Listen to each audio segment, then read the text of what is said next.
Nintendo showed off some pretty fantastic looking Wii U games this year at E3. The only problem is that most of them are slated for 2015. That's great for the system's long-term prospects, which were in doubt for many people, but in the near term it means anyone who owns a Wii U now or plans to buy one soon may find themselves twiddling their thumbs while waiting for the good stuff to show up. The nice thing about Wii U is that it already has access to a ton of older games for Wii through backward compatibility, and then there's Virtual Console. Despite offering far fewer Virtual Console games than Wii did, the Wii U Virtual Console is denser with quality. We've picked out what we think are the top 10 titles for the system. Advance Wars. This long-running army strategy series didn't come to America until more than a decade after its Japanese debut, but it was well worth the wait. Advance Wars might just be the best of the bunch. Somewhere between a strategy simulation and a puzzle game, Advance Wars distinguishes itself from its sister franchise Fire Emblem by dealing with squads rather than individual units and making heavy use of equipment and terrain. It's challenging, but it's so colorful and fun that you'll keep coming back for more. Earthbound.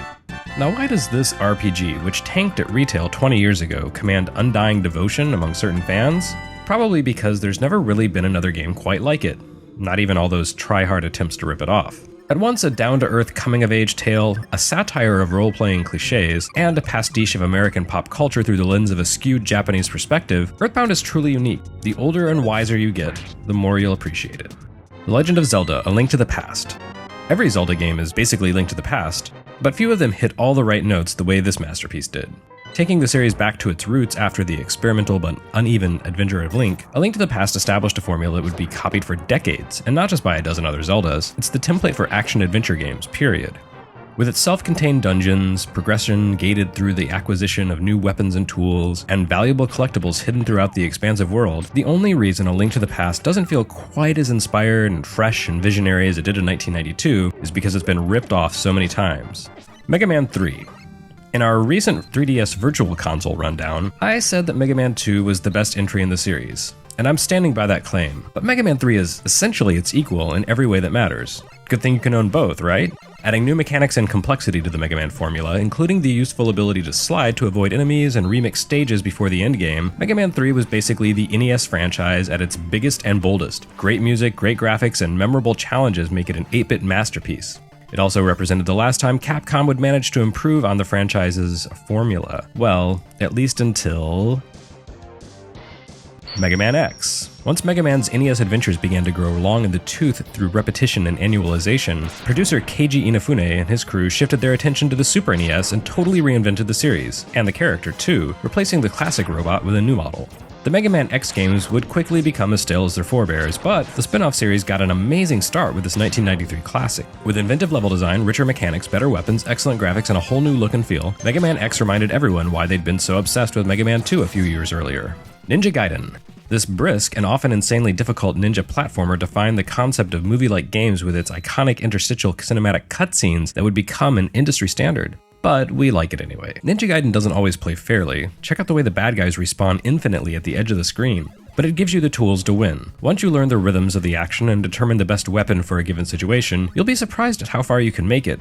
And with Virtual Console save states, the absolutely nasty gauntlet of final stages doesn't feel quite so hair-pullingly unfair as it used to.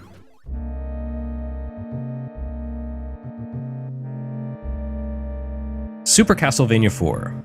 It was a toss-up between this and the freshly released Castlevania 3 Dracula's Curse, but on Wii U I'm giving this one the edge, mainly because you can't play Super NES games on 3DS, making this unique to Wii U. Castlevania 4 is a strange entry in the series, a de facto remake of the original NES Castlevania with a style and mechanics that appear nowhere else in the series. With deliberately stiff controls, strange whip skills, including the ability to use it as a grappling hook and a shield, and a kooky jazz-tinged soundtrack, this outlier in the Castlevania legacy is all the more fascinating for its atypical style. And it offers a fun tour through all the Super NES's silly built-in graphical tricks, too. Super Metroid. Timeless. Unrivaled. Perfect. These are words that have been used to describe Super Metroid, and not just by me. Super Metroid did for its series what A Link to the Past did for Zelda. It returned to the style and setting of the original game, yet greatly expanded on its premise, while simultaneously redefining, refining, and deepening its mechanics. The biggest problem with Super Metroid is that it's so good, so thoughtful, so brilliantly constructed that the series and the genre have both struggled to find ways to add on to it without destroying this one game's perfect balance. Which sucks for those other games, but it definitely makes Super Metroid an absolute must-play classic. Warioware MICROGAME. At some point, Nintendo's R&D1 development team must have gotten sick of putting their breakout character Wario in the same old Mario-style platformers, and just decided to cut loose and put him into every kind of game. Warioware takes a manic, high-energy approach to the concept of the minigame collection, reducing nearly every one of its hundreds of challenges to little blips just a few seconds long.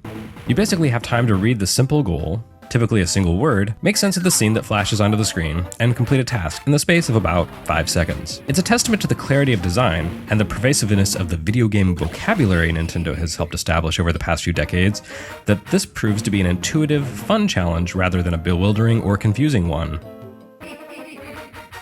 Super Mario Advance 3: Yoshi's Island. Okay, so maybe this version of Yoshi's Island isn't the real one. The Super NES version of Yoshi's Island remains missing in action. Truth be told, despite some moderate downgrades, such as slightly worse music and slightly less cool visual effects, this version, the GBA remake, is still an absolute classic platformer, a high point in the already stratospheric Mario franchise. And to make up for the downgrades, this version of Yoshi's Island gets some bonus material as well. Not only that, but it plays better on Wii U than it did on GBA, because you can remap the control scheme and use the face buttons to make it more like the Super NES version. For usgamer.net, I'm Jeremy Parrish. Keep reading and watching to see me talk more about old video games.